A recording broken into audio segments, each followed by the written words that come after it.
You're listening to Inside the Minds podcast with Dante Marsh and Ryan Heit, where we talk about sports, life, and whatever the hell else we want to talk about.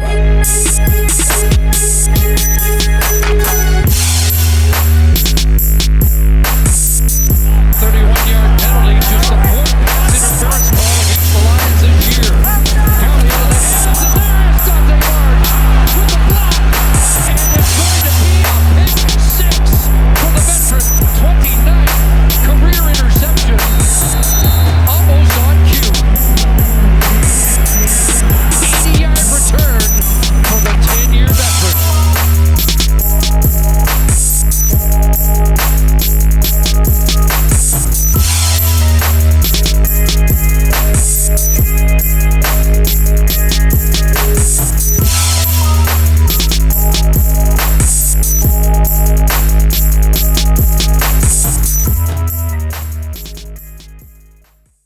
Hey everyone, welcome to this episode of the Inside the Minds podcast.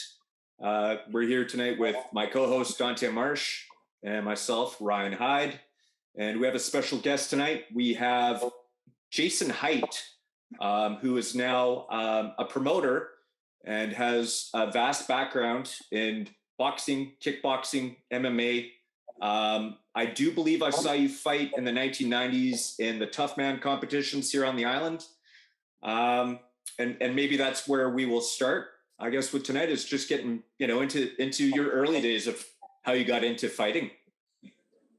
Yeah, I mean, well, first of all, pleasure to be on the show. Thanks for having me, guys. And yeah, I'm looking forward to this conversation. Should be some fun here.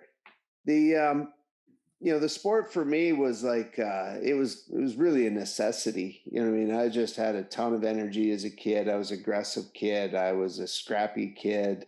I was a sensitive kid. And, I also thought the sport was absolutely fascinating. Like I remember watching boxing as a kid, just having a hard time comprehending that, like at whatever it was, maybe 3 years, 4 years old or something, watching fights going, well, I thought you're not allowed to fight and I thought you're not supposed to fight. And like, my dad's explaining to me, no, these are athletes. That's their job. They're like, that's the coolest job ever. I want to do that. And on top of that, I had some family members that were some pretty good fighters. Anton LaBarbera out of Buffalo, New York, and Tony Ventura out of Buffalo, New York. And, these were guys that fought at Madison Square Garden and, fought some great fighters in that era, like George Chuvalo. And, it was kind of in my blood, but I was never pushed into it. It was just inside of me. I just wanted to do it. Wow. So you just kind of, I guess, found it, like in your blood, like you said, and it matched well, and there you go. Yeah, and when I'm from Buffalo, New York originally, and we moved out here by the time I was in grade 10. And I didn't really find there was a lot of boxing out here, or if there was, I didn't know about it. I couldn't find out any places to box out of. So, me and my buddies were kind of doing our thing in our garage here, and just kind of had a little fight club in there. And probably would have been better if we were a little bit supervised, because guys be going flying into bikes and lawnmowers and whatever in our boxing matches in our garage. But we did what we needed to do. We got our start there, and then at least got to get ourselves in the condition that we needed to get in, and learn as much as we could amongst ourselves. Again, not the ideal way to do it, but that's we're kind of on a tiny little island without a lot of people at that time. I mean, Victoria was much, much smaller then. And eventually we found I saw a poster for a tough man contest with the opportunity to fight. And I was 17 at the time. Went in that, had a fantastic night. I was 17 years old, fought 3 men. They were all in their 20s and 30s, and knocked them all out and got myself a nice paycheck. And I was hooked. It was, it was on from that point on. But, the problem with the tough man contests is that they don't have, well, first of all, like, it's kind of an odd circuit. At that point, the tough man contests were pretty popular, where you could kind of like travel with the circuit, and, but really what I should have been doing was going through an amateur boxing program with proper coaching, proper guidance, proper management. And I ended up finding that by the time I was probably 19. After I graduated from high school, I ended up playing rugby in New Zealand. And when I got over for a year over there, I came back and I just wanted to go full into boxing at that point. And I found a boxing club, Victoria Athletics, run by Mike Caird and Donnie Orr Sr., two absolute beauties. Those guys are awesome, and they had a fantastic program. And they got me to that level where I needed to be on the national team. Yeah. Did you, back to those tough mans, did you find yourself nervous for that first event? Because, I mean, if it was me, I would start to say I'd be chicken shit, even if I thought I could handle myself. I mean, you were 17 going up against grown men, like you said. How'd you feel at that point?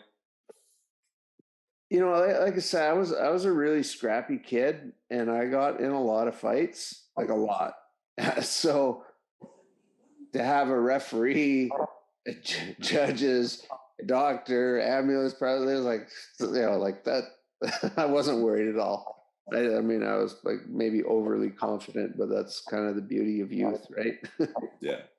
So the adrenaline rush is what motivated you to want to pursue it. Oh, I loved the rush of fighting. I absolutely loved it. It was I can't think of anything that compares. I mean, yeah, it's addictive. I'll tell you that. I try to explain to people sometimes, like the football, for example, contact sport. I started playing basketball, baseball at a young age because we didn't need much equipment back then. And then when my dad first took me out to pop on football at around 10, we get, you do your 3-4 weeks of conditioning, then you get pads, and then back then in the 90s, there was a lot of hitting drills, which we don't do. It's unsafe, so to speak, now, I guess, at that level. But anyway, he asked me after watching that shit, like, "Man, you sure you want to do this?" And I was like, "Yeah, Daddy, yeah." So I can kind of can understand how it can be addicting, the contact and the competitiveness and just the alpha male mantra from that standpoint. This shit is a rush. Yeah. And I absolutely love football, and I think football played a huge part of my athletic development. I probably played football from grade 5 till 11. And, the strength and conditioning that goes with playing football is awesome, man. Like you can't play that game unless your body is where it needs to be. Absolutely. So yeah, I'm a big fan of it, and I do think that training played a big part in my athleticism, preparing me for combat sports. Nice. So Jason, you got into amateur boxing, and you did quite well in the Canadian ranks. What can you tell us about that stage of your career? Yeah, it was a really wild and fast ride, I'll tell you that, because by I think my 7th fight, I was a provincial champion. My 9th fight, I was fighting in the nationals, and I was probably national champion by my 12th fight, which is way too fast. Way too fast. You like to get that done in 12 fights is I wasn't I was physically prepared. I feel like I was mentally prepared, but I wasn't technically prepared for that level of the international scene after 12 fights. So it all went really quick. My first international fight, my 13th fight was in the Pan Am Games, which is just too fast to prepare for that level of competition. And I really had to regroup and figure out the best way to learn and the sport properly, which I thought was to leave Vancouver Island.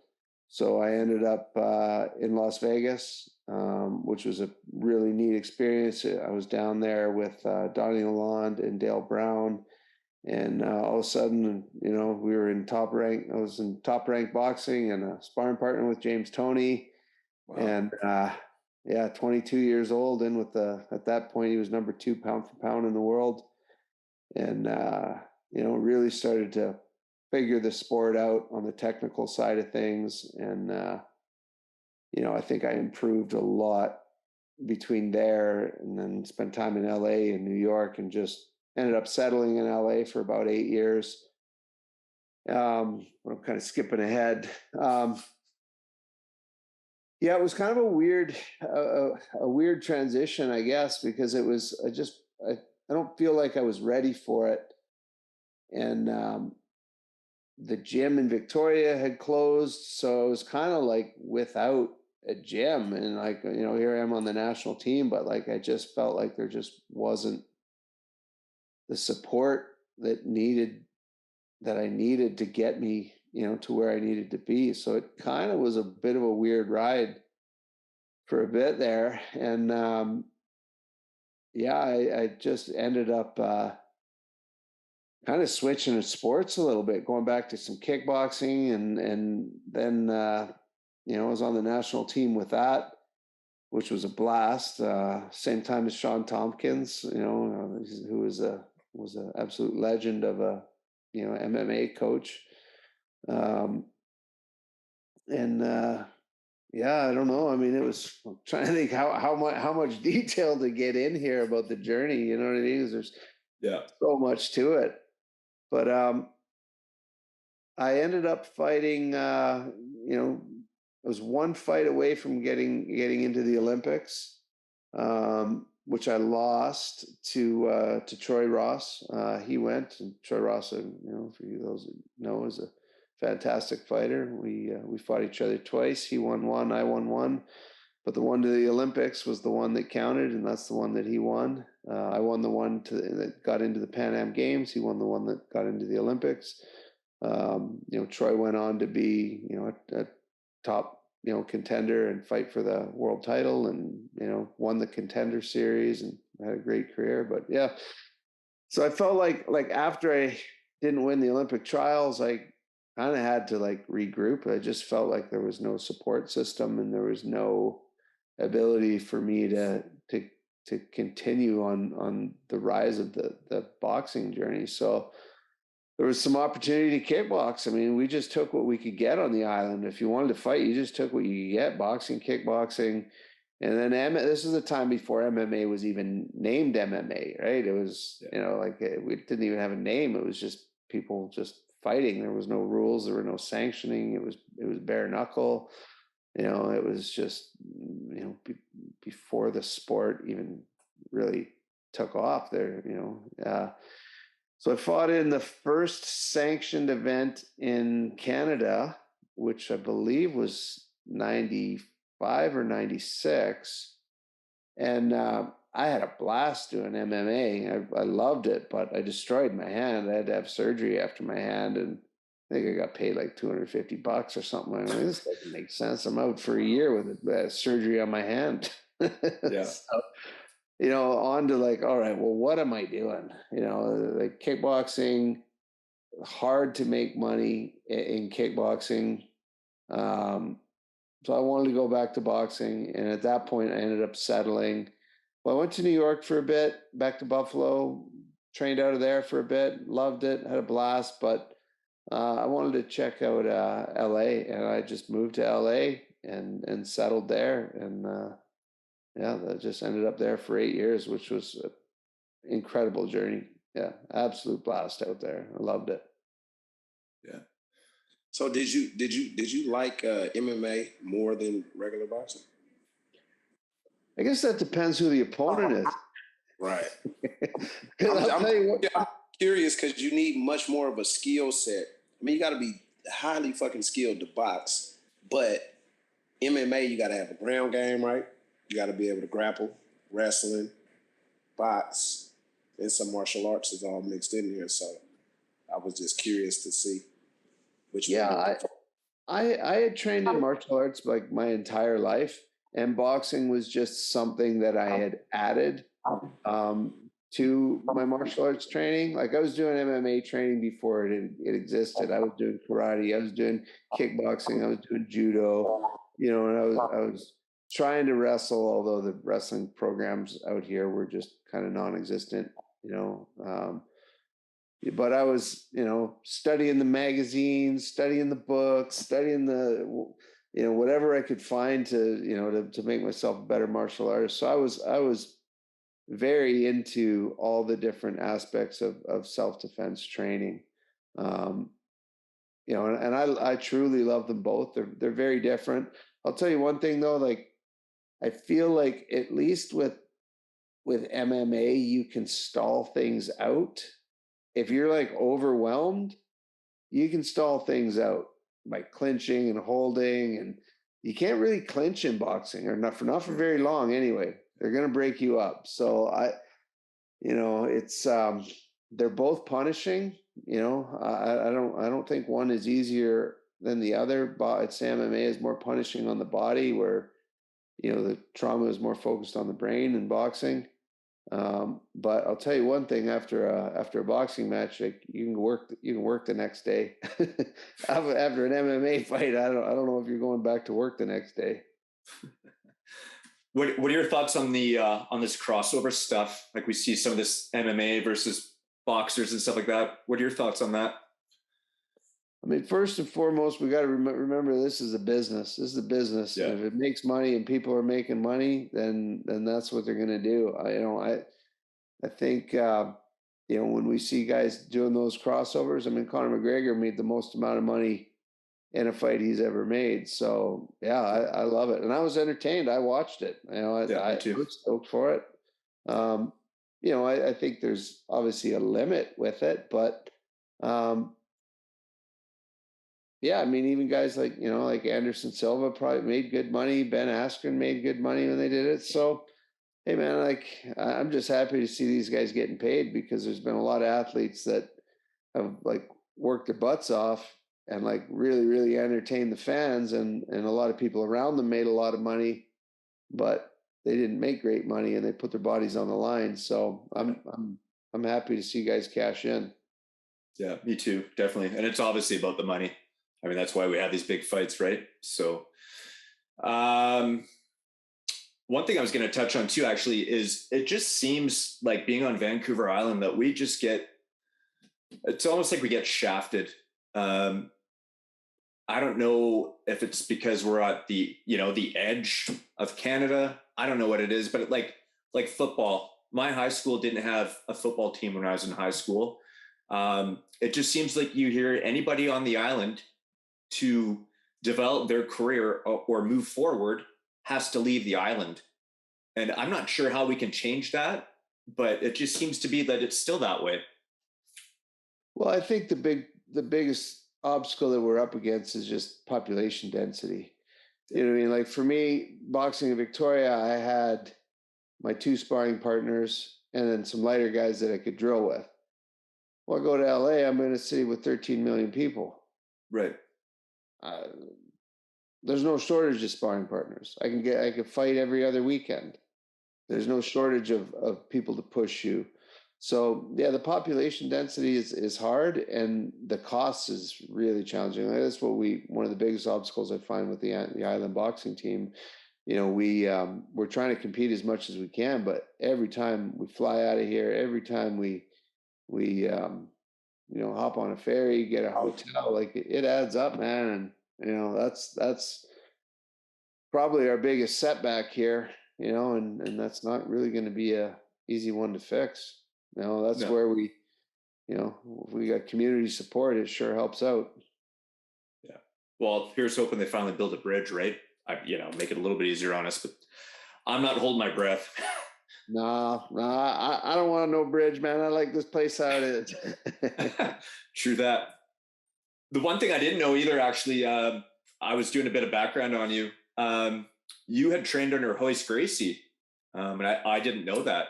So that's pretty interesting. Yeah, when I first saw the UFC, and I think it was like UFC 2 that made the big rounds on the VHS tapes and all the video stores. I saw that, and I'm like, I gotta learn this. And I had a friend that Shemek that had trained down there, and we were training together. And I'm like, okay, I gotta go. I gotta learn this. So yeah, I just booked it down to LA in probably 96 and just soaked up as much knowledge as I could from those guys. Yeah, definitely. And another one too is I guess you trained at Freddie Roach's gym, which was probably an eye opener in itself. I mean, you must have had some pretty big name boxers kicking around that gym at that time. Yeah, it was wild card on him rocking the shirt right now too.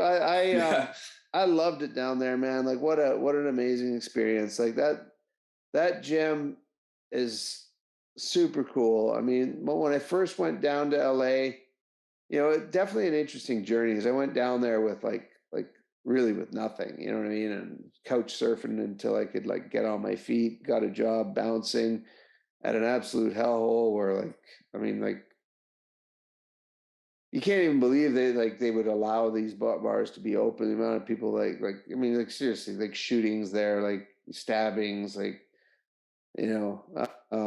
just nuts, right? Like I can't even believe I put myself in that chaos, but had to make money, had to pay the bills, and ended up at a place called Pound for Pound Boxing with Terry Claiborne, who's a fantastic coach, like an incredible technical coach with vast boxing knowledge. He's done some pretty cool stuff like fight choreography for the Ali film and on and on and on. Trained like Matt Damon for the Born Identity, and you know what I mean, like got a pretty cool gig going. He's a great coach, learned a lot from him, really enjoyed my time with him, but then ended up transferring to Wildcard when I was with my manager, Burt Young, who played Paulie from Rocky, which is pretty interesting to have him like behind me and, get my career launched. And moved over to Wildcard. And at that time, Wildcard was probably about a third of the size it is now. They've got it downstairs and they expanded another room, but it was just packed with fighters. And like Manny Pacquiao was in there every day, like just training with everybody. They had some high level fighters in there. It was pretty neat to be able to train alongside him and just look at what he's doing every day, you know what I mean, to prepare himself for camp. And McAfoley was my trainer. It was an absolute gem of a trainer, awesome guy. Did a couple good fights out of there that was arranged through Burt Young, and fought my first fight at I fought my first pro fight here at the Memorial Arena in Victoria, and then that was where I was independent. And then when I got working with Burt Young, they got me a fight under the Duvas, so Lou Duva Promotions, and Friday night fights on ESPN and on the Intrepid. And this was such a cool experience because I was like, man, I'm here. I made it. Like I worked so hard to get here with this amateur career, grinding, relocating, trying to find the right fit to be able to launch this thing. And now I'm here. I put on a show, in New York City, ESPN, go out after my fight to watch the main event, and tragedy happens. The guy that fought in the main event ended up collapsing in the ring and died in the hospital. So it like threw my whole journey for a whirlwind, right? Because that whole thing of like, man, I've been working so hard, finally got there, and then just saw this like brutal, cruel reality of this sport, and I kind of like messed with my head, man. Like I had more fights booked, but I kind of like wasn't quite fully into it, with my heart for a while there. I don't know. I mean, Dante, I'm sure you've seen some vicious injuries on the football field that like really can change that perspective of what we do. Absolutely. I had a pretty serious injury to my shoulder when I was with the Tennessee Titans, and I was basically out of football for 3 full seasons after that until I went up to the CFL. So, yeah, man, I've seen blown out knees, career enders, broken hips, similar to the Bo Jackson injury, one of my college teammates at Fresno State. Concussions, people get multiple concussions, can't play anymore. Broken arms, you name it. Seen it all. Blessed and fortunate to never see anybody get paralyzed or actually die. Like, me seeing it playing. But the most craziest part is playing this game since a little kid, right? And then playing it in high school, getting a full ride Division I scholarship, playing it at that level, and then making it to the NFL, and then making it to the CFL, and playing a long time. We're kind of fucking crazy to purposely put your body through the rigors of what it takes, not only to perform at that high level week in and week out, but the preparation part, like the practices, the training camps, the off-season workouts, surgeries from the injuries in the off-season, rehabilitation back from that. And me and a couple guys were talking, and I was like, yo, look, when I was younger, I used to think, okay, professional athletes, a bunch of fucking crybabies, man, just play, man, you getting money. No. After I became a professional athlete, no, you deserve every damn dime you get, because at the end of the day, you're putting your life on the line in that contact sport. And you can have injuries that are lifelong injuries. I mean, they could patch you up, but there's always going to be some ailments, right? So just understanding like, damn, I'm purposely doing this, but I love it so much, I don't give a shit. I'll do it all over again. Yeah. It's like we talked about earlier, it's the adrenaline rush, it's the competitiveness, it's the preparation, it's the locker room, it's just the smell of the grass, the turf, the locker room, just the whole ambiance, man. It's just, I can't even like fully explain. It's that crazy that you just love it to that extent, right? Yeah. So, man, I get it. And then even with the worst type of injury, you'll sit there and be like, I'll do it all over again. I don't know. So, yeah. It derailed me for a bit, but I just kind of put my head down and went back to work. And then I had a pretty neat offer to fight on the Klitschko Mercer card at Madison Square Garden. So signed off on that. And then I think it was Klitschko that hurt his shoulder. So they switched that card to Shannon Briggs was on it. Jameel McCline was on it. Pretty cool card at the Javits Center. But I felt like my head just kind of it was just weird at that point. I didn't have, I was rattled by what I saw. Didn't have the greatest fight. Didn't have the greatest training camp.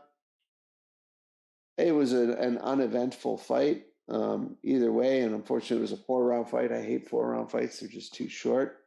I ended up losing that one by a decision, even though the guy just literally did nothing to me and ran and held the whole time. It was really annoying, but fun, a New Yorker in his hometown.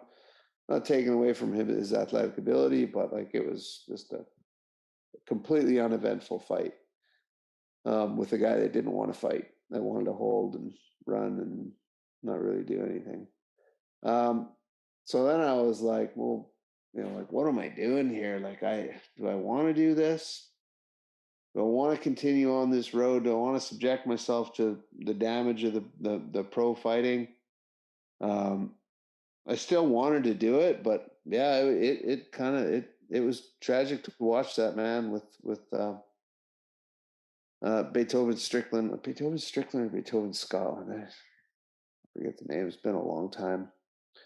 And at that exact time, I was doing security work on the side and doing some pretty interesting things, for some pretty high profile people in all the right places. And I got a job offer that I just was too good to say no to, looking after Robbie Williams, the British singer, and toured with him for 2 years all around the world.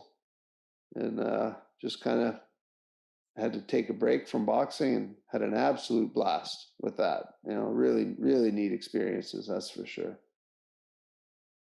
Was that right at the time the Millennium song, like in that era? It was after that. I think that came out. Well, that would have come out like 99, 2000. I would have been with him in probably 2003, 2004, which was like his European soccer stadium tours, which is like crazy. Like I think we did 22 shows and sold 2.2 million tickets.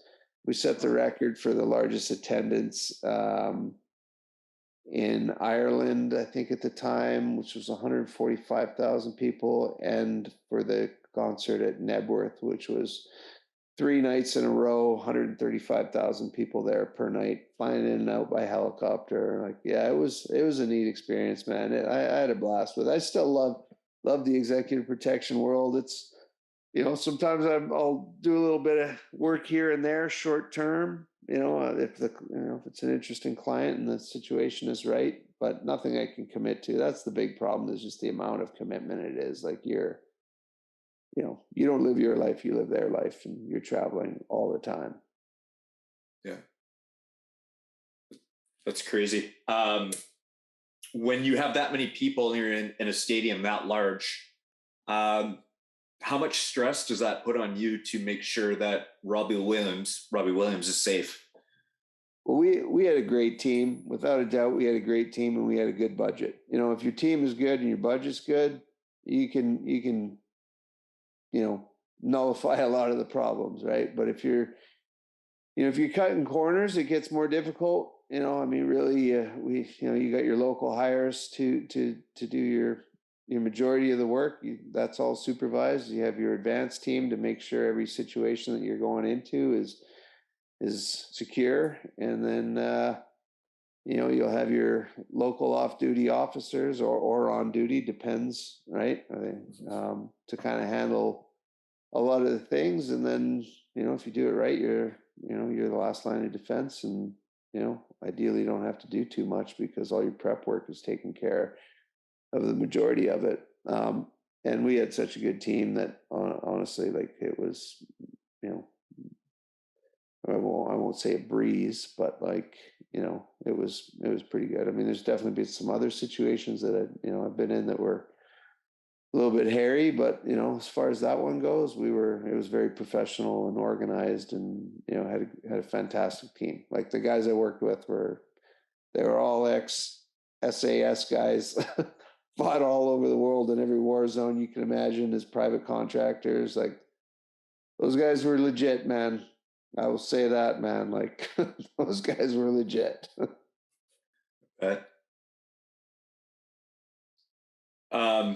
Sorry, I thought Marsh might have something to add there. I was waiting. Marsh is filling his face.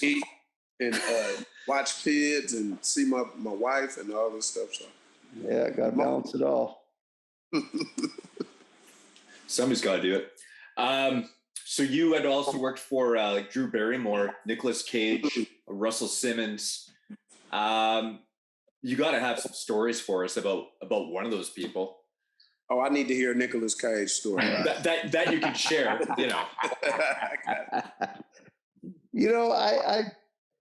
I guess, like, there's stuff that you'd like to talk about and stories that you'd like to tell, but the vast majority of the time you're on a non-disclosure agreement, and it's unprofessional to talk about stuff. But, like, I think as long as you don't name names, I think you can name situations. But yeah, I mean, I don't know. For the most part, it was pretty good, and I didn't have a lot of absolute chaos.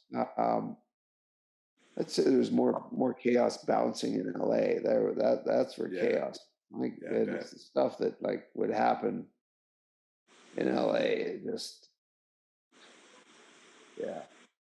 that was crazy. The whiskey bar days, man. Everybody remembers the whiskey bar days in the LA. That place was off the hook, man. That was like owned by Randy Gerber, Cindy Crawford's husband, and there's probably like room for capacity for like 80 people. You walk in that room and I remember the first time I walked into that room, I was with Russ Courtnall, who played for the Kings. Russ is coming on the show. Sorry to cut you off there for 1 second. He's coming on the show. It's going to happen. Oh, nice. Yeah. Anyway, sorry, you were with Russ Courtnall. Yeah. So he brings me into the whiskey bar, and I walk in the bar. I'm like, hey, that's Lenny Kravitz. Hey, that's Marilyn Manson. Hey, that's Rod Stewart. Hey, that's Nickolas Cage. Hey, that's Ben Stiller. I'm looking around in a room of 80 people, and hey, there's Rick Rubin. I'm like, what the hell? What is this place?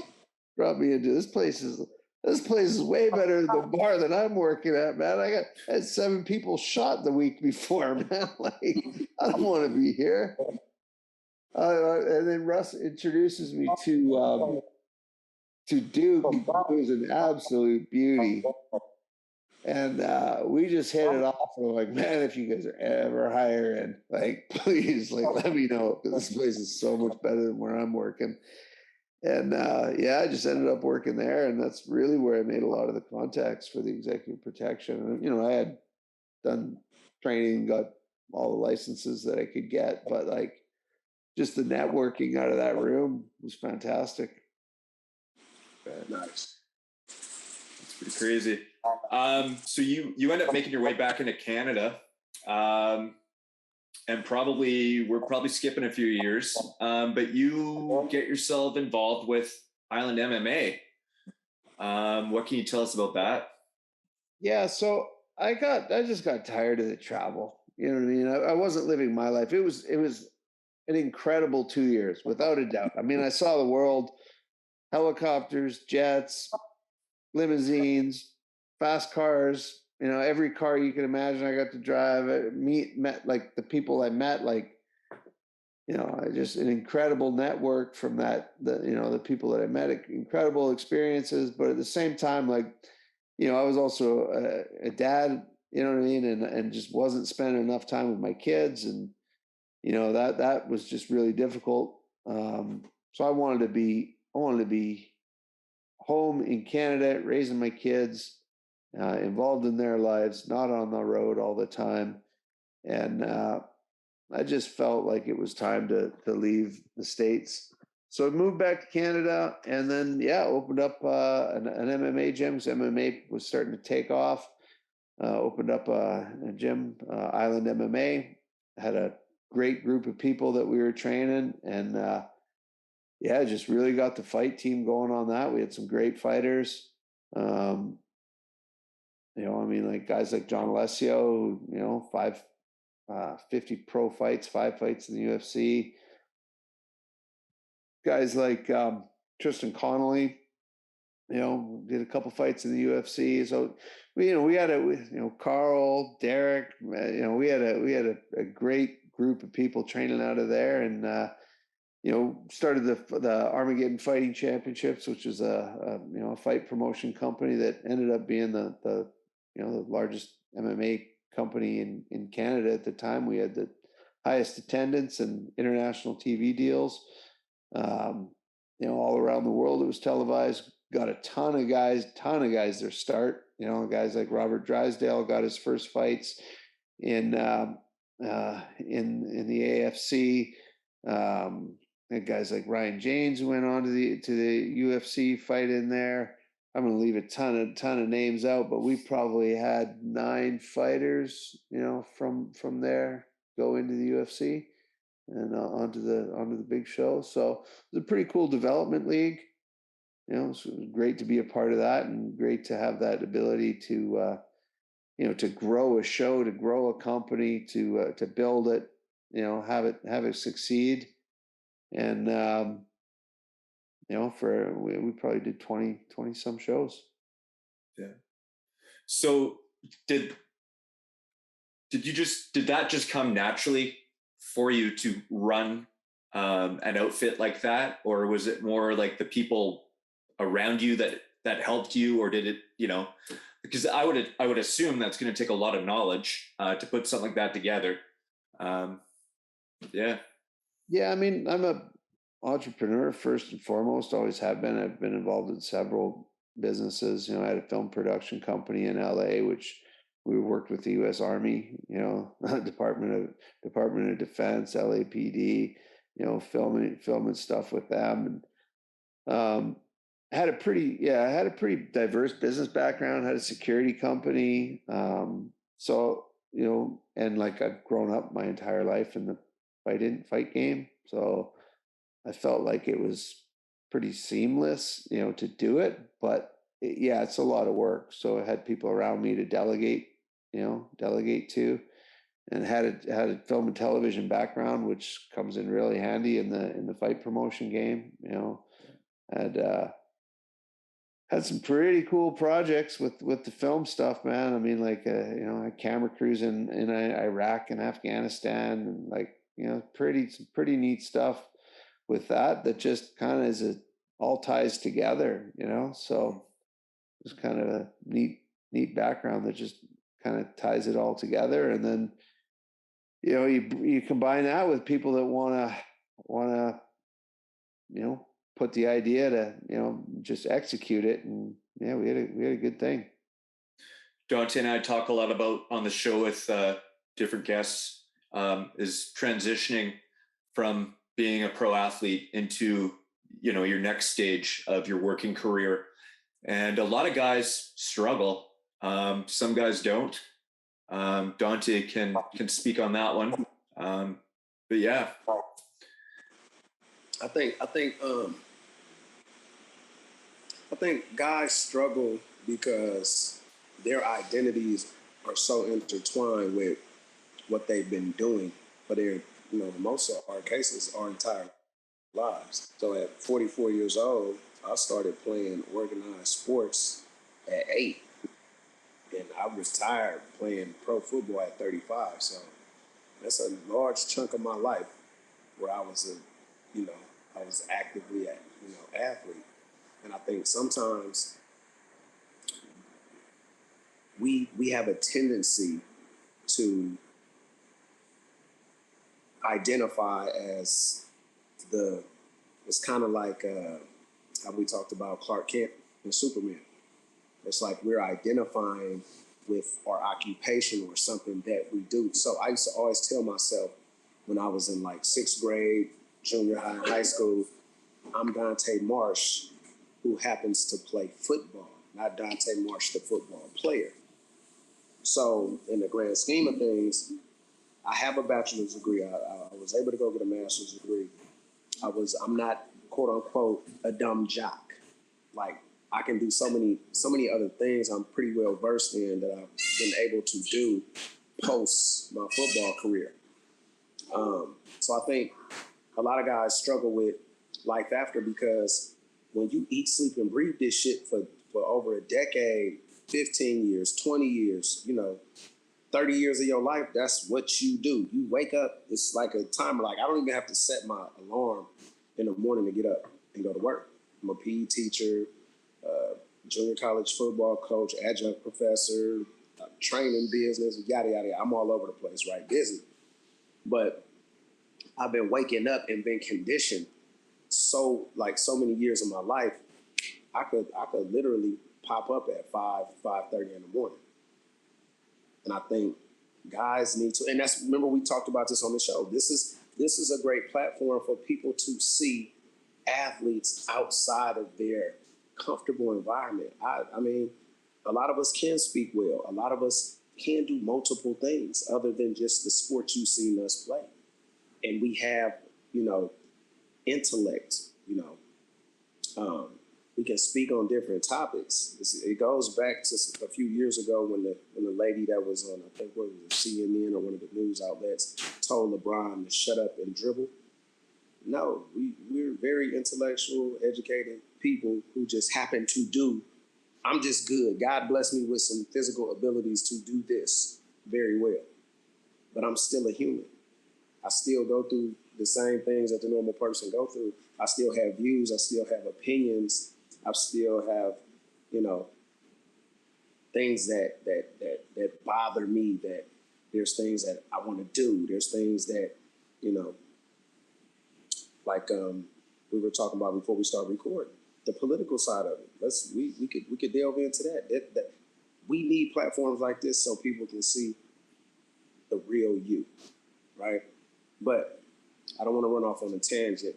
I think athletes need to start doing other things while they're currently in their playing careers, or at least in the off season, start to venture off into different things outside of the sport.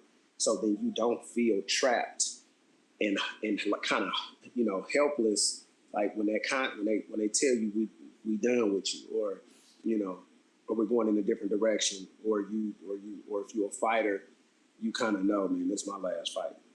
So now what are you going to do? And I've been blessed and fortunate to still, stay in that field, so to speak, mentoring, coaching, training, teaching.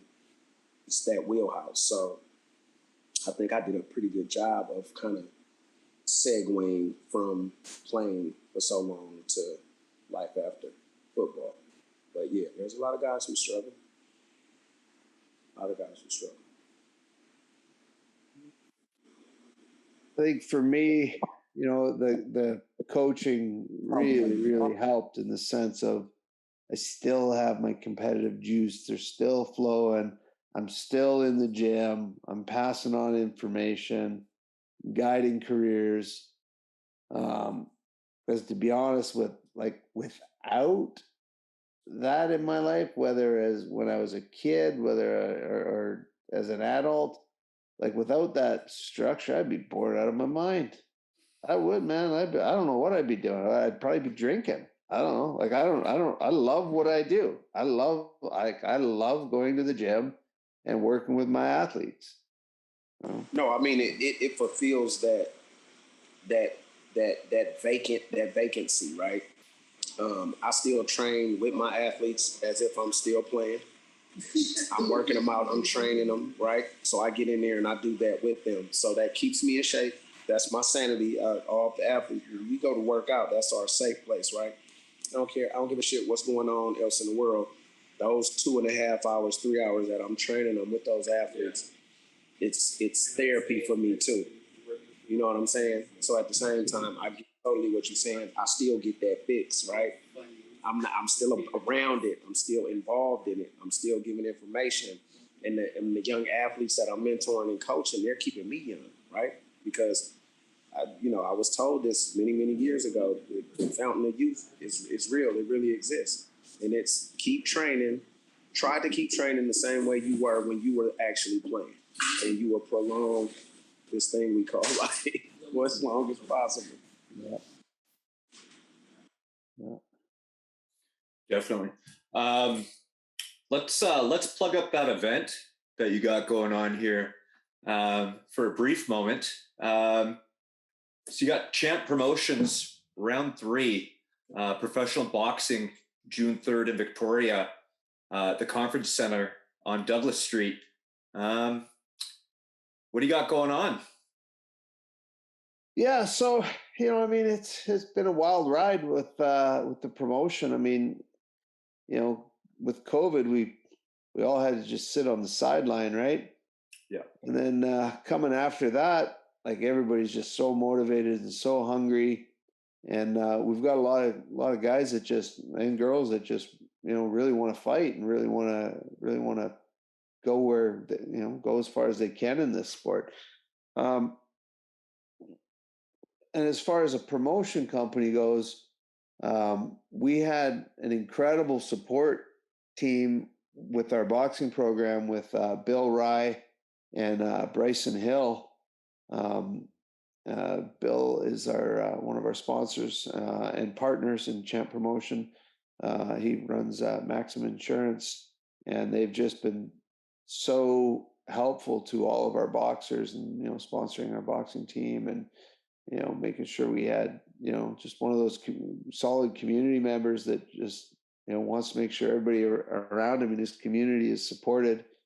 And from a friendship with him and Bryson, we just formed a company and started promoting. Our first 2 we did amateur because I just felt like I hadn't done television in a while. Like I haven't like produced events in a while. staff wasn't trained up. Fighters needed to be developed. So we did a couple of amateur shows that were fantastic. They were electric. I mean, we had, good attendance, great sponsorship, great community engagement, great media engagement. So now we're rolling out on our first pro event, which is really good to see because, I've always said like BC has talent in the fight game. What it doesn't have is a great management and launching platform, for the pro fighters. I think MMA is in a pretty good place here. We have that ability here, but it's challenging as a boxer because if you're from BC, you're going to go on, go fight on a show on the B side of somebody else's card in Quebec or Ontario or, the States. Yeah. It's not really going to be stacked in your favor. And even if you win that fight, you might not win it, unless you knock that dude out. So we just wanted to make sure we had a launching platform here to get people through their 4 and 6 round fights. And then hopefully we can build it up enough to have, 8, 10, 12 rounds, some championship fights. If the market will support it, we'll do it. But that's going to be on the fans and the sponsors and ticket sales to see if we can get this up to that level. But that's the goal. So yeah, we've got our first pro show here at the Victoria Conference Center inside at the back of the Empress there. It's going to be beautiful. It's televised on Shaw Digital, channel 299. We'll have a webcast as well. Free webcast for everybody that wants to tune in. Our main event, we got a big giant Ricardo Brown, 6'7.5", a ripped 277 pounds of 7-0. That's 7 KOs as our main event. We've got Reda Benbazbez, who can't wait to see this guy fight. This guy placed 5th in the 2016 Olympics. He's 2-0, trying to get his pro career, where he wants it to be, and just trying to be active. And that's where it's tough with the sport. It's hard to be an active boxer in Canada. There's just not enough opponents. There's not enough fights, especially where we are in BC. I mean, it's come a long way in the last couple of years, that's for sure, post-COVID. But there was a drought here on the pro side of boxing for a while. We're going to have Brandon Colantonio. He's our local heavyweight here, silver medalist at the Nationals, and he's 1-0 as a pro. He's getting his next pro fight. We were going to have Benit Bisla on this card, but big congratulations to him. He's signed a great fight with Matchroom Boxing, fighting out of Madison Square Garden. Tough opponent, and Benit's a tough dude and a great boxer, and he's well prepared. So it's great to see him onto the international stage. And then we're going to have an incredible lineup of amateur fighters. We've got our BC champion, Braden Blazina, fighting the Saskatchewan champion, Kyle Paposi, who's about 6'5", 280 pounds, a couple big giants going at it.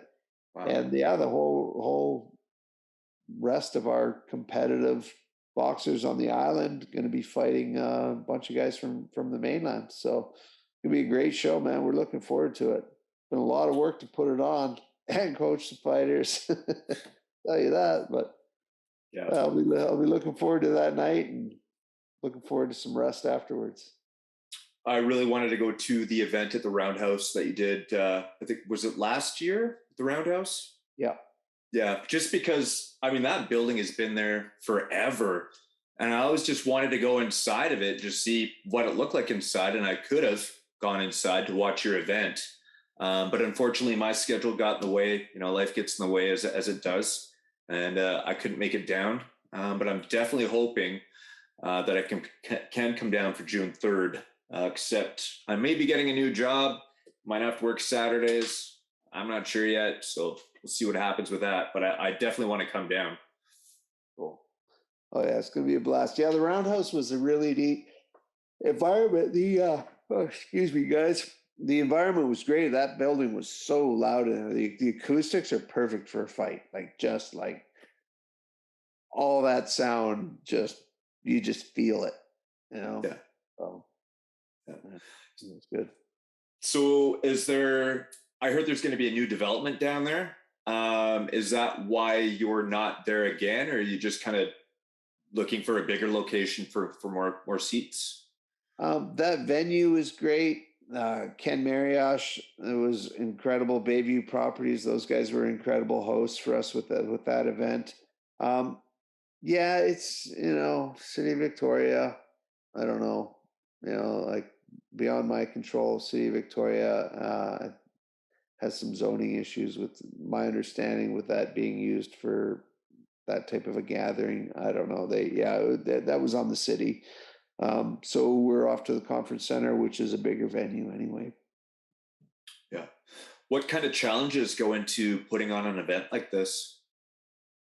Athletes getting injured is a tough one. I bet. Tough one. Boxing is a tough sport because if you want to get better at boxing, you box. Right.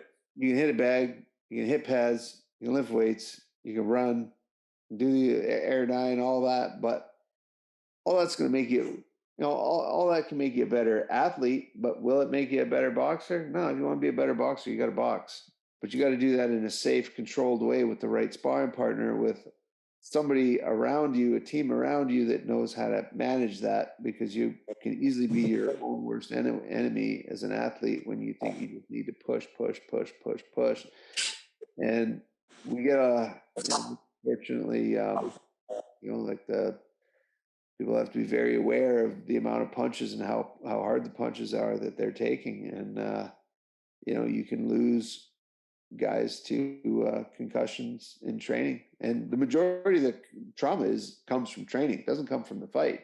Majority of the trauma comes, in your preparation for the fight, because you've gone to the gym 5 days a week for 3 months to prepare for your fight or whatever it is. You know what I mean? Everybody's different on what they're doing, but and anything can happen. And then when you go light, which is what you're supposed to be doing, sometimes that's when you actually get hurt because you're not going hard. So you're not braced like you would be. You go into a tackle as hard as you can, you're going to be fine. You soft tackle someone who goes hard, you're getting crushed. So, probably my worst injuries came from when I was going light on people in training, trying to help them. And then just, one shot gets away from them or one move gets away from them, and you weren't protecting yourself. You weren't braced like you'd normally be. So I'd say injuries would be the toughest. Finding opponents is really challenging. So we're bringing, bringing 3 fighters in from Mexico because it's just not a lot of options out here. Right.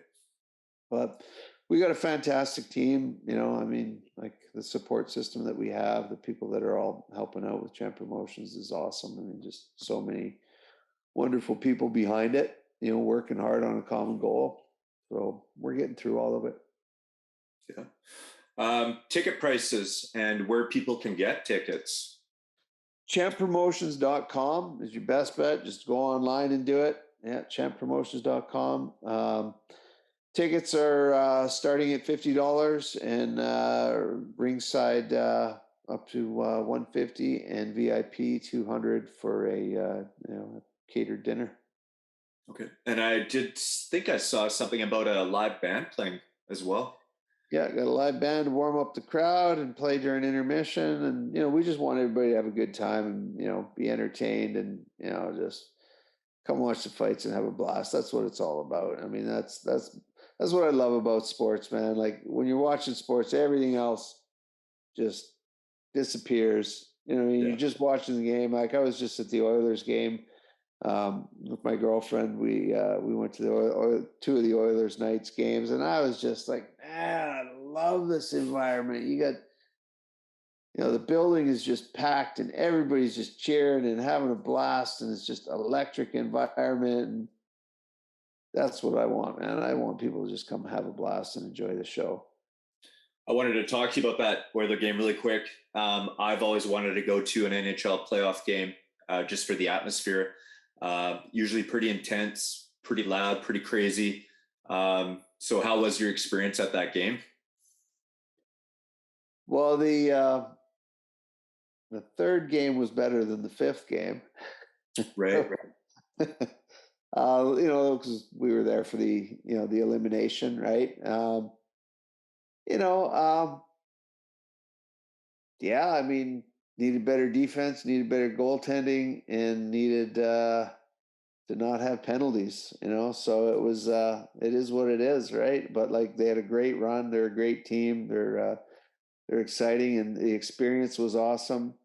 I usually like try to have a pretty good bubble around me. I don't really like being around like a lot of crowds, not because I have an issue with people. I don't have any issues with that. It's just, there's a lot of people that don't know how to regulate when you go into places where a lot of people are drinking. I generally don't want to be around people that don't know how to regulate. Like, I just spend enough time bouncing in bars to have to be the guy that's always got to put out the fire. And somehow a lot of stuff seems to pop off around me, and I'm not even doing anything. I don't know why that is. The first night was fantastic. Second night, I had some, somebody that doesn't know how to regulate kind of annoy me, but that's just where unfortunately, one of the problems that happens when you go to a game like that. Unfortunately, sometimes you get somebody that just doesn't know how to regulate, and we see the videos all over when we watch sports, and unfortunately, you get some people that just kind of wreck some environments for people, right?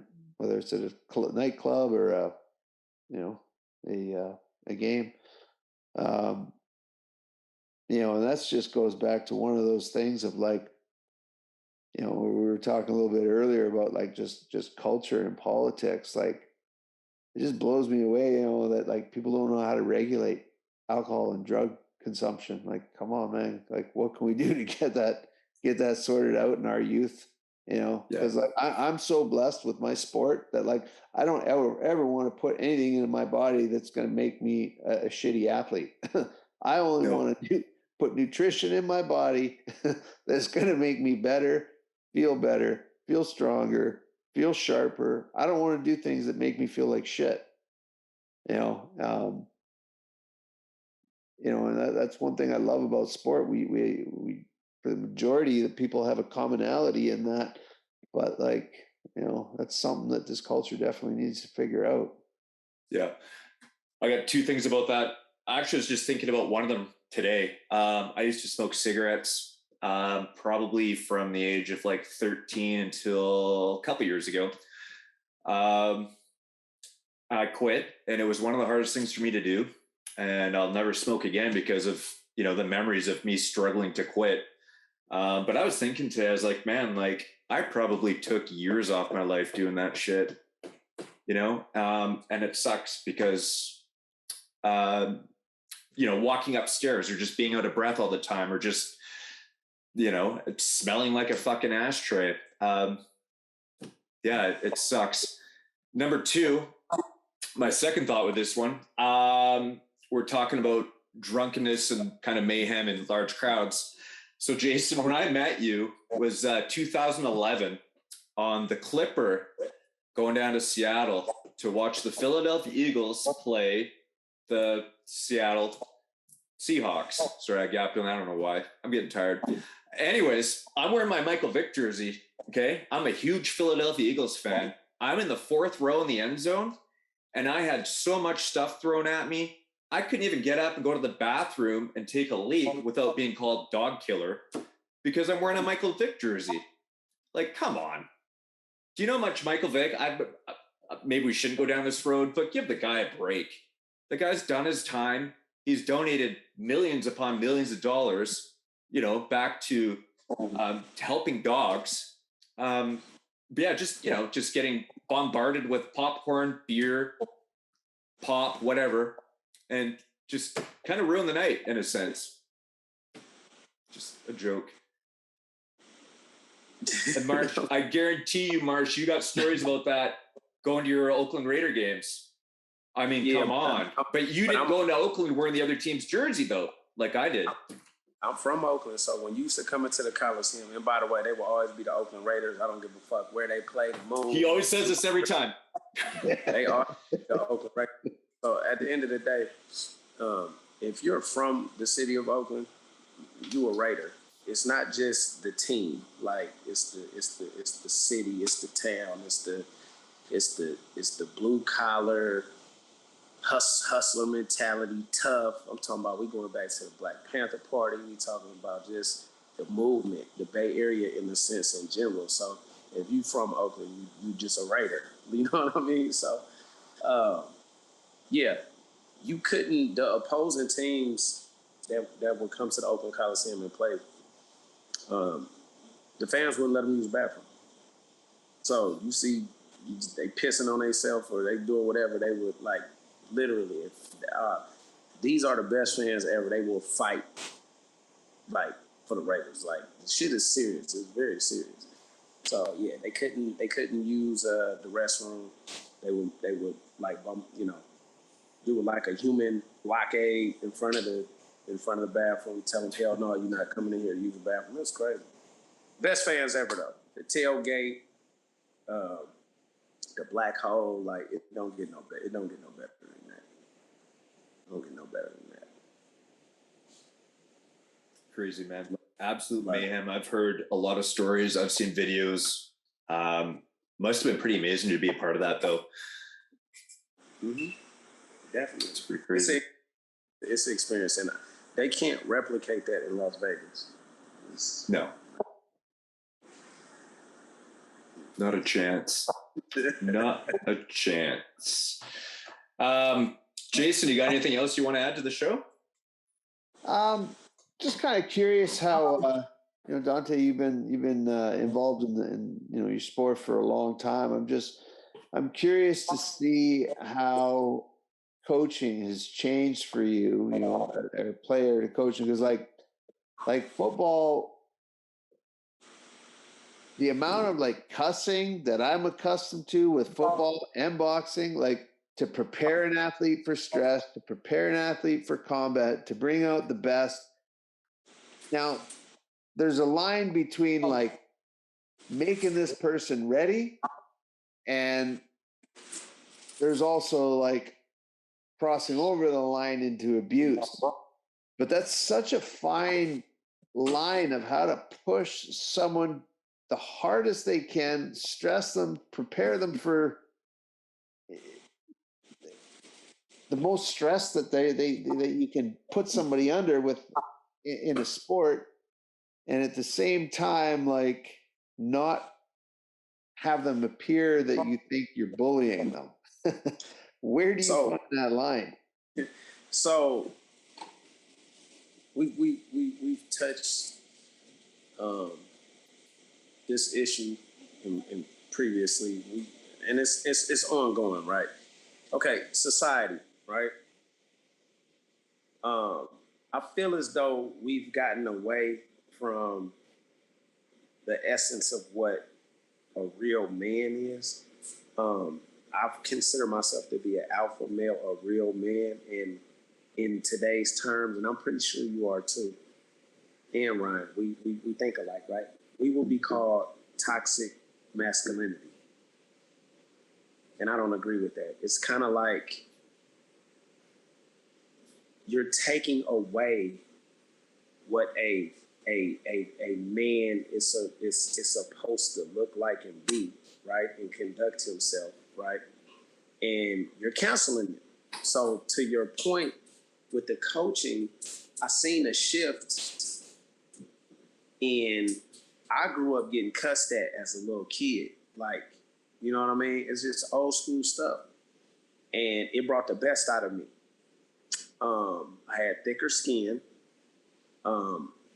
Back in the day, in the 80s and 90s, if you on the bus and you wearing some cheap ass Payless shoes, you're gonna get capped on by some of the other kids. You're gonna play the dozens, right? That is now called bullying.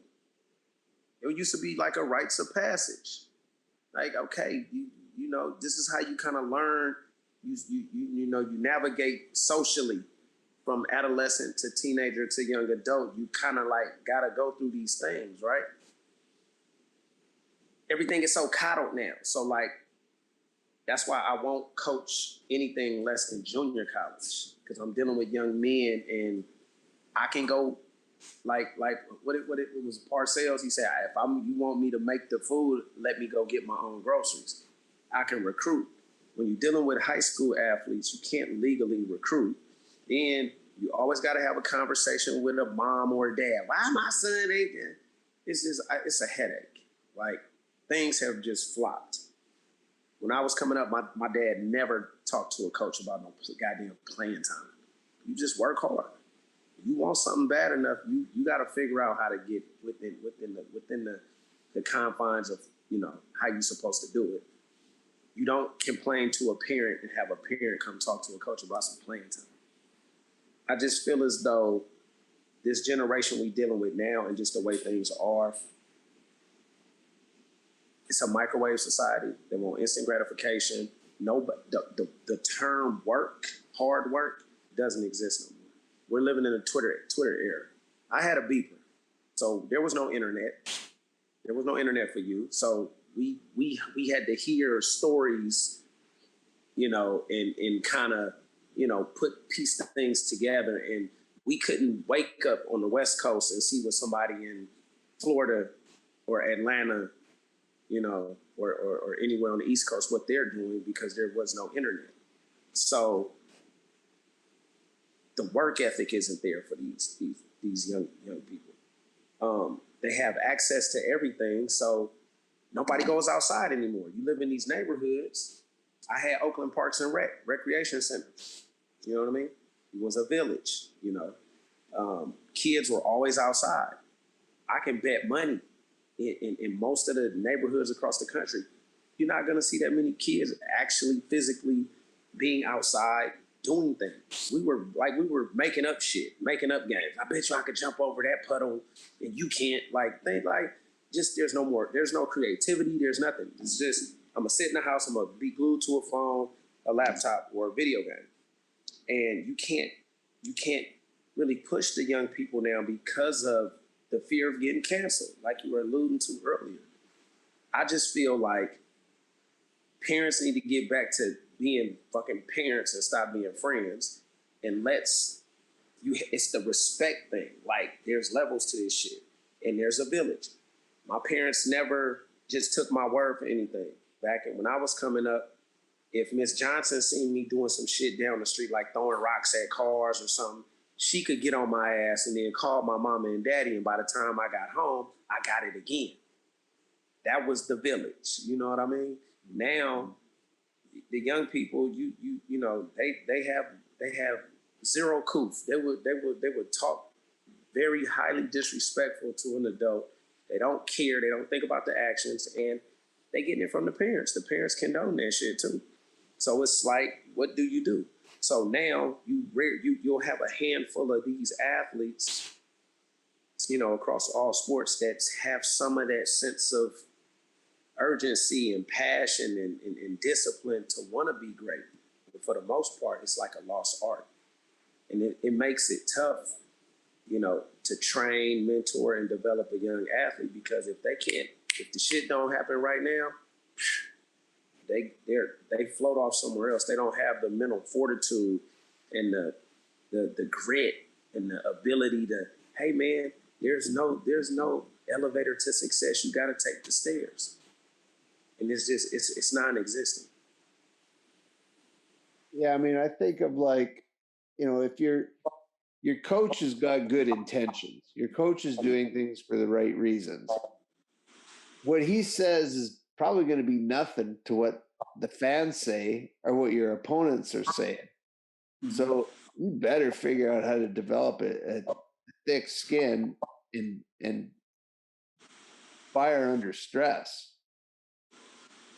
Well, even see, I love sports, right?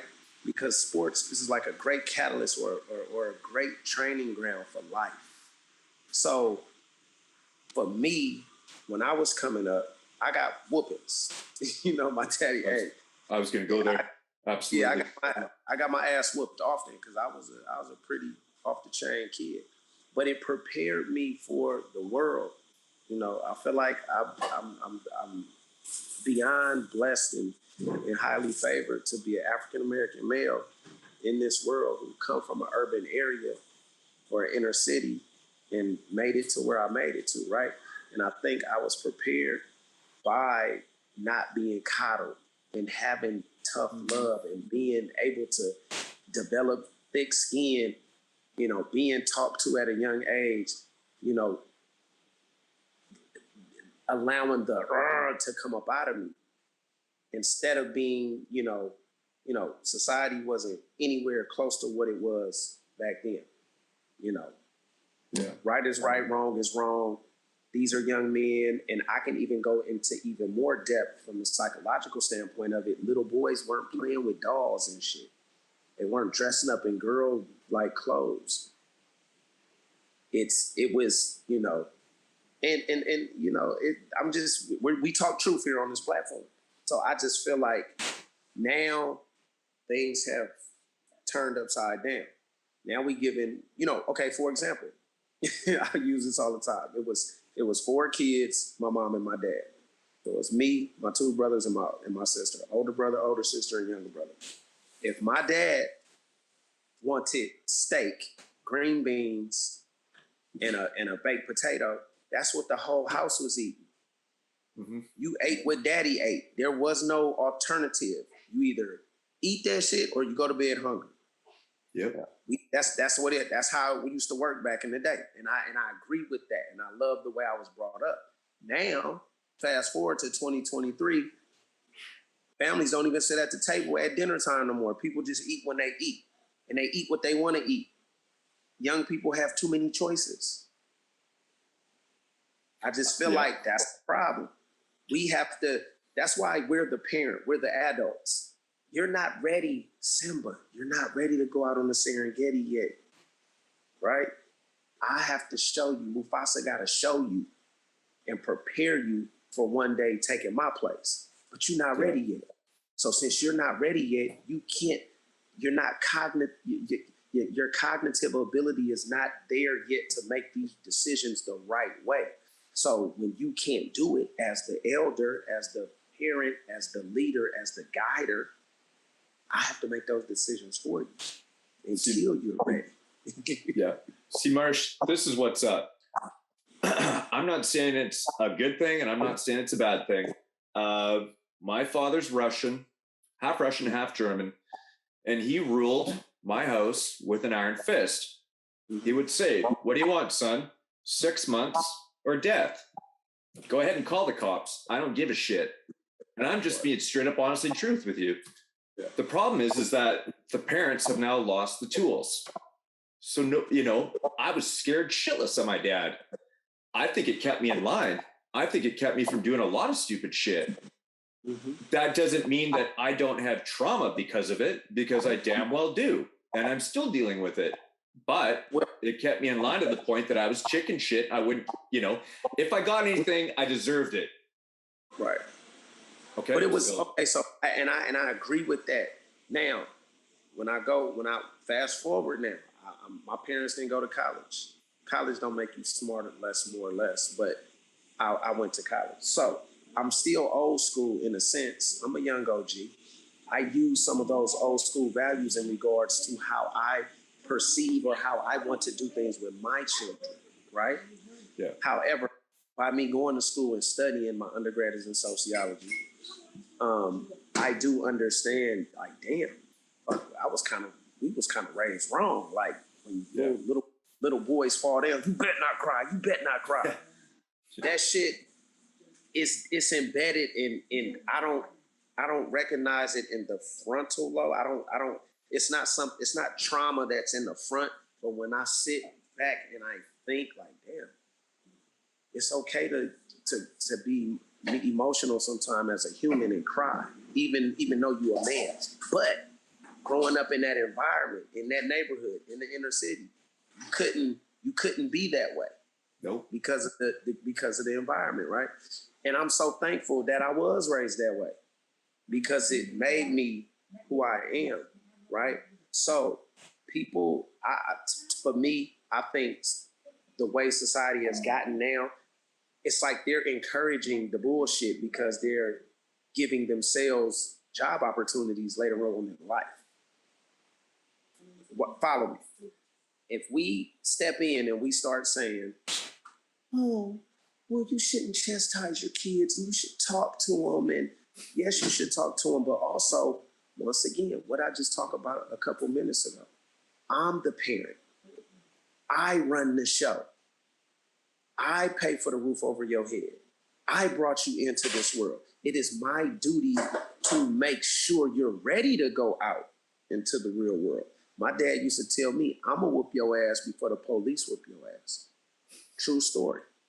So he did a hell of a job because I was prepared to be socially adept to the environment out there and not naive and oblivious to what really goes on in the real world. Going back to what both of y'all just said earlier. The world is going to, chew you up and spit you out. If you have not an inkling of an idea of what that shit is about, it's going to be very, very, very rough on you. But the training ground, right? Being taught, the preparation, right? So I just think, going back to the initial question, the coaching, if you these young men and young women play sports, an uncoachable young player is an unhireable employee later on in life. Because if you I fucking loved football. I slept and breathed that shit. I slept with a Nerf football in the 80s and all the shit. Collected football cards. Right? I was going to go to the NFL since I was 5. That's what I told my dad. Now, if I can't listen to a coach give me direction and follow it, and I'm supposed to, quote unquote, love the shit out of this sport, what do you think is going to happen when I get a job that I really don't want and I got a boss talking shit to me, telling me what to do? You get what I'm saying? So it's kind of like, if they can't listen to the person that's in charge for something that they love, what makes you think they're going to do it for a stranger telling them what to do for some shit that they hate? Sports teaches you discipline. Discipline is doing something that you don't want to do, but doing it like you love it. Because we got to do what we got to do, so eventually we can do what the fuck we want to do. And I think sports, that's a great training ground of life to develop these people. Mentality, drive, determination, discipline, want to, and social skills, to be able to work well within the confines of a team, to problem solving. Like, all this shit is in a game, is on a team sport or strategy. Even if you're talking about a one-on-one type sport like boxing. Your training, your preparation, you're studying film of your opponent. You're coming up with a strategy with your coach, your trainer, right? Then all that stuff is accumulating to your bout day, your fighting day, the boxing day. And now you got to execute that shit. Getting back to your question, man, me personally, coaching, it's tough, and I think it's going to get worse before it get better, because society, once again, a man's man in today's society is they're gonna call him toxic masculinity. That's just. I feel like we're living in an era that doesn't want truth, because truth sometimes is really hard to hear. Mm-hmm. Yeah. Right? But you need to hear it. Like, give me truth over anything else. I don't care. I don't that's what I want. Don't candy coat things. Don't lie. Don't like give me truth. And then with the sport or with life, you're going to learn the accountability, of action or inaction. And, that's one of the beauties of sport, that it really shows. Oh, you didn't want to run? Well, you got your ass kicked. You ran out of gas. You didn't do what you needed to do. So it will show them what they need to do. For the most part, I'm really, really happy with the work and the dedication that my athletes have. But where I feel like I can go, what worries me, I guess, is when I'm pushing people to get ready for combat sports, I may hurt their feelings. I may say things they don't want to hear. But that's all in the best interest of making them a better athlete and prepare them for battle.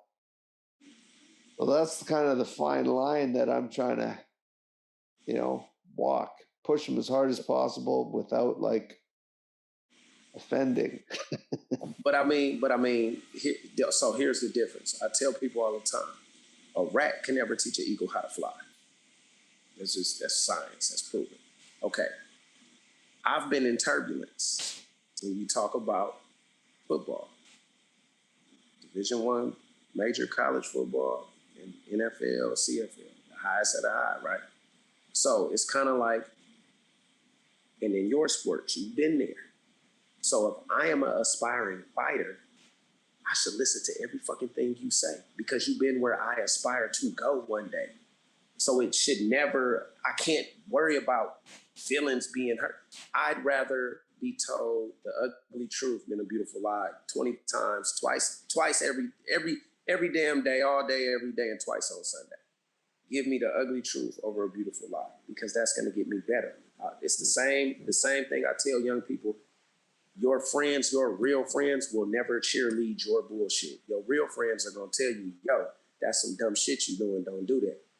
Those are your real friends. You have to be aware and have the ability to discern who's just an associate and who's a real friend. You can't get offended when your real friends say, hey, man, that's some bullshit. Don't do that, right? You can't have a lot of yes men around you, right? So I just feel like the ones that you're talking about, because I still have them, there's still a good amount of those that want to be great and they're willing to do all the shit that you're telling them or that I'm telling them because they know the proof is in the pudding. I've done it. It's just like when you're getting ready to become a pilot, you're in the blue room or the green room doing simulation. It's easy as shit to do it when you're getting prepared to do it in a simulator.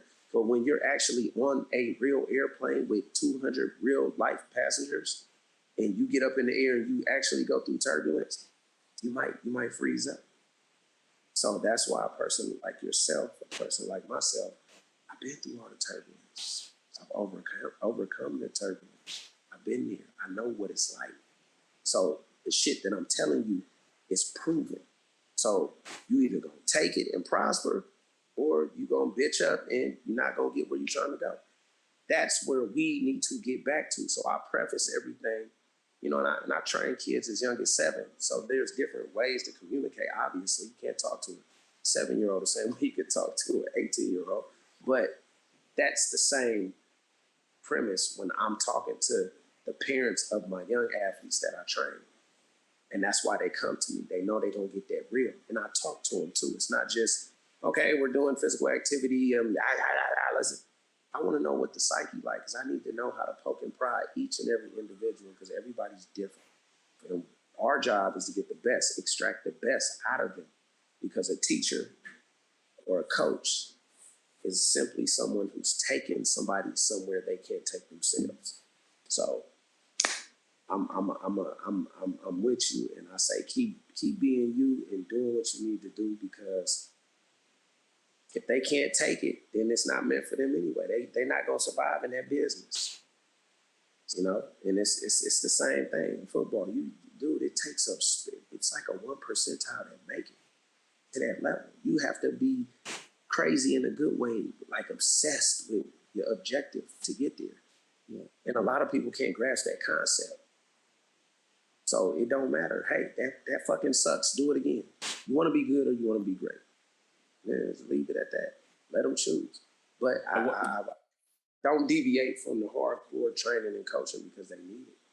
Yeah. I wonder if, sorry, Jason, I wonder if there's maybe a way that you can just sit down with the athlete and almost bridge the gap, just to explain to them, like Dante has basically said, like, you know, I've been here. I've been at the peaks. This is how I got to the peaks. These are the pitfalls I fell into, and I'm just trying to make sure that you don't fall into the same ones. I wonder if a conversation like that maybe would help the situation a bit, when you could say, like, you know, when I'm cursing or if I'm hitting harder than you think I should be or whatever, it's because I'm trying to get you to where I was. You know, I wonder if something like that might help. That'll help the elite level athletes, the adult, the young adult, teenager to young adult, like the 18 to 24 and up guys. It'll help those. It's not you, because a young person, they're gonna, I want to be great. I want to go to the league. I want to do the. Then when you really get them out there in that fire, train them, they bitch up. I've been doing it too long. People say a lot of people see the end result now because we live in a world of information, like in milliseconds, right? I can get on my phone and I can, see shit. It's too much for a younger, like, there's so much available, right? It's overload, information overload. So at the end of the day, they see the end result. For example, in football, they see you on Saturday or Sunday, Monday night, Thursday night, right? In the nice uniform, you got your swag on, TV, the sponsors, the commercials, all that shit. They fall in love with that bullshit, not understanding that the preparation was harder than that actual game. The game is just like the preparation, but it's people in the stands. That's all it is. Just like boxing. We in a stanky ass, sweaty, muggy gym getting to it for 6 months, getting ready for this fight. Same size ring, all the shit is just now. It's on pay-per-view. Now it's hella people in the arena to watch what I've been doing, working on my craft all these months. You get what I'm saying? They have to understand that part. This generation does not understand that. They don't.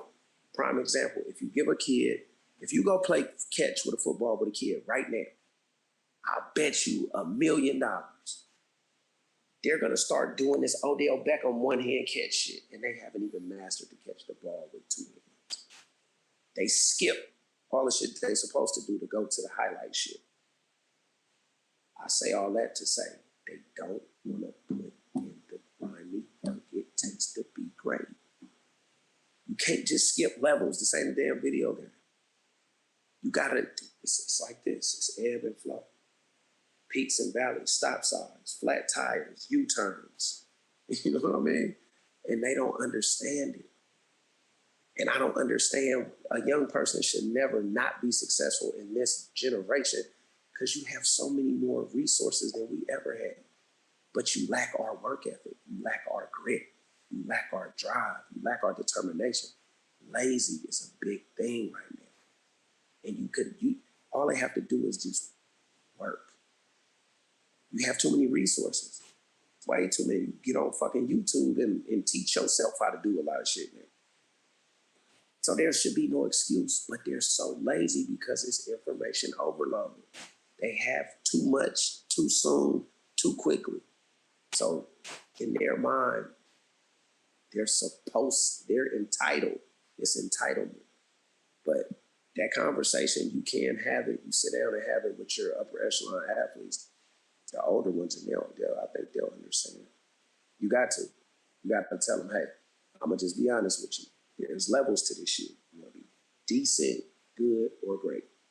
There's a lot of motherfuckers in the world that's decent or average. Shit, 90% of the world is decent or average. We trying to aim for that upper 10, 5, 10, 1 to 3 percentile, right? So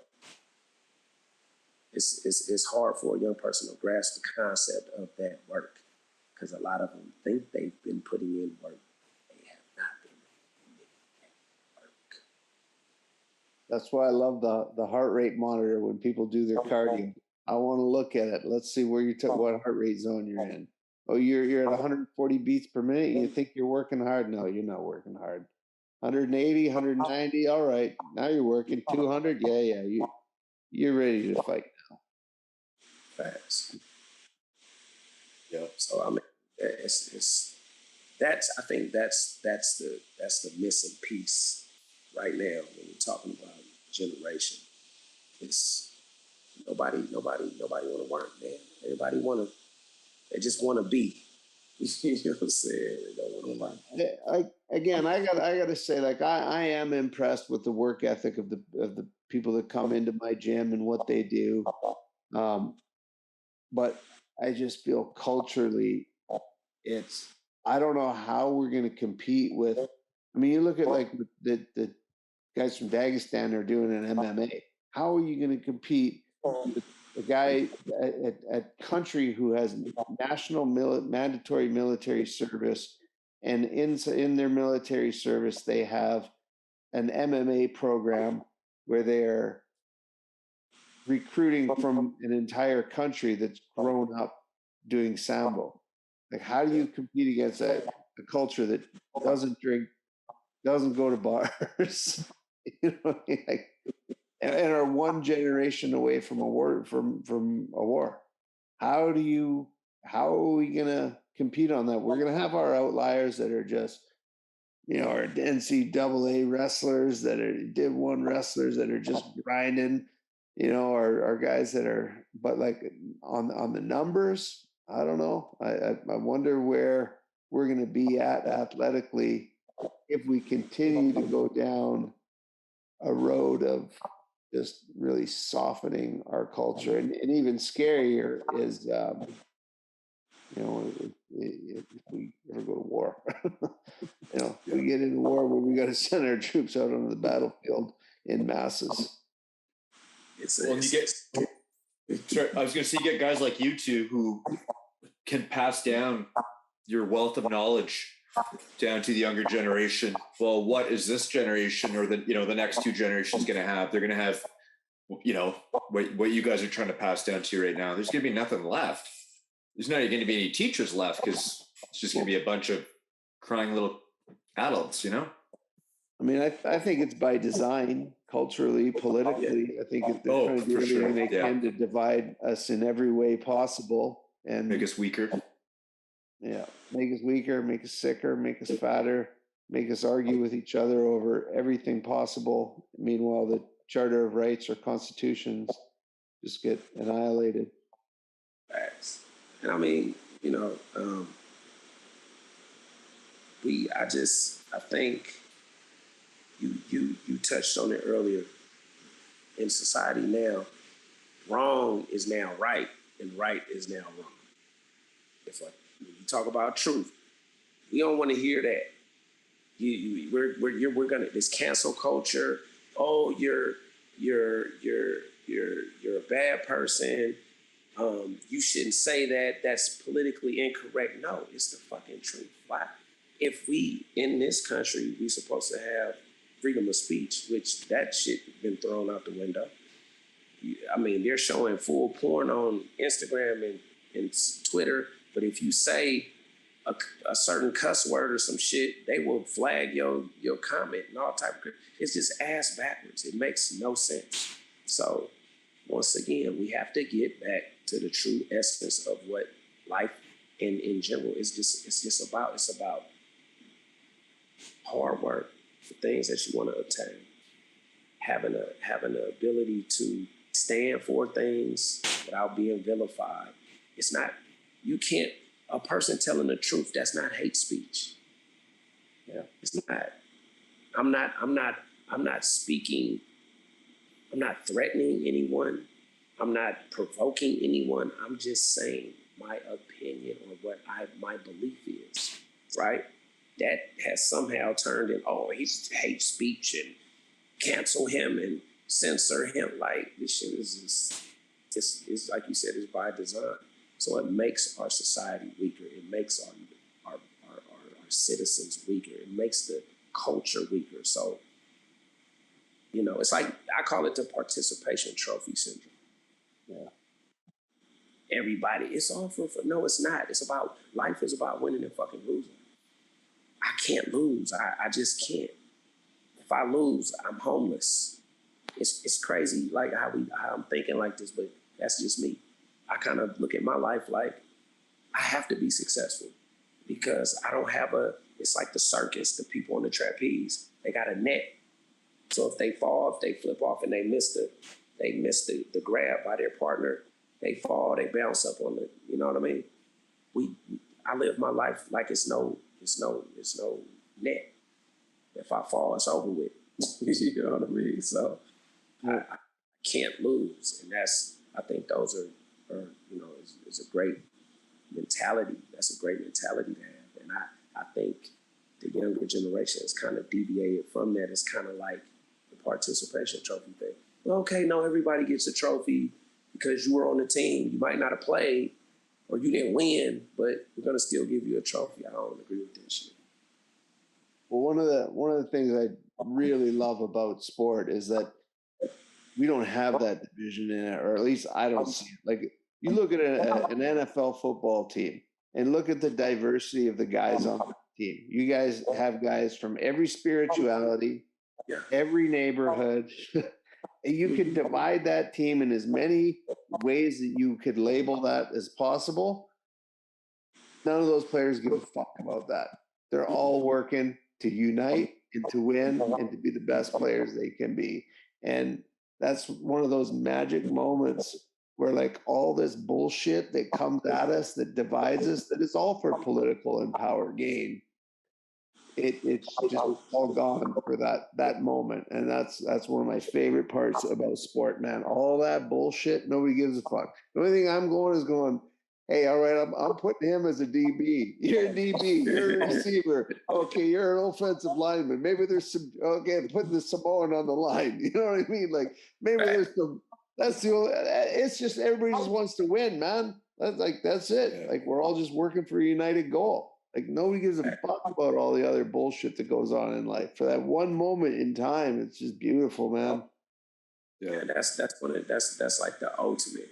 And I, like, real quick, I had a teammate when I was in BC for the Lions, and so I was there 11 seasons. So I'm not gonna say his name, but he was atheist, right?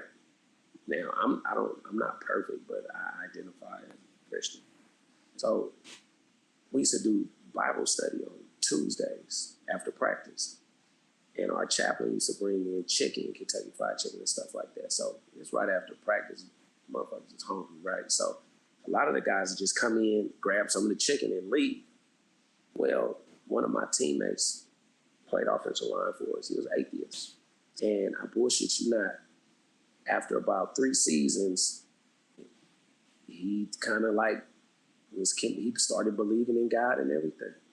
That's how dope this shit is. So I'm saying that story is to piggyback off what you just said, the diversity and the ability to have people from different ethnic backgrounds, social status, economic, spatial, social movement, no matter what, race, color, creed, religion, we all come together and bust our ass together and form a brotherhood for one common goal, and that's to win the championship.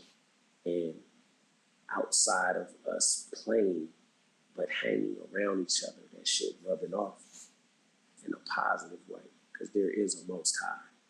I mean, I believe we all pray to the same entities, whether it's Buddha, Allah, Jesus, whoever, you know what I mean?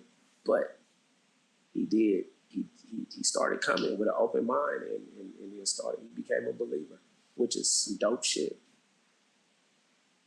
So yeah, that's one of the biggest things I do miss about playing is the locker room. Like, I was a grown ass kid, big ass kid, having fun. It's a locker room and the relationships, man, with the guys, man. That was some of the best moments. Awesome, guys. Well, it's been a pleasure, man. I appreciate your time and appreciate you guys. And yeah, man, it's been good. Thanks for having me here. Thanks, Jason. Yeah, definitely. Thanks, Jason. I really appreciate you coming on. Like I said before, tried to get you on a couple times previously. Didn't quite work out. So we got you on today. And then Marsh ran out of fuel on, what was that, Sunday? Whatever happened there. So it happens.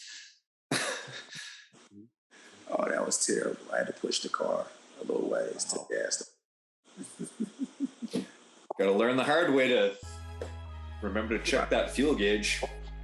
Right, it happens. And This year is going to be the Bills' year, guys. It's Bills. Bills all the way. What? Come on. Well, we know it's not going to be the Raiders, so. Oh, okay. That's true. Things are looking pretty good in Philadelphia again, so.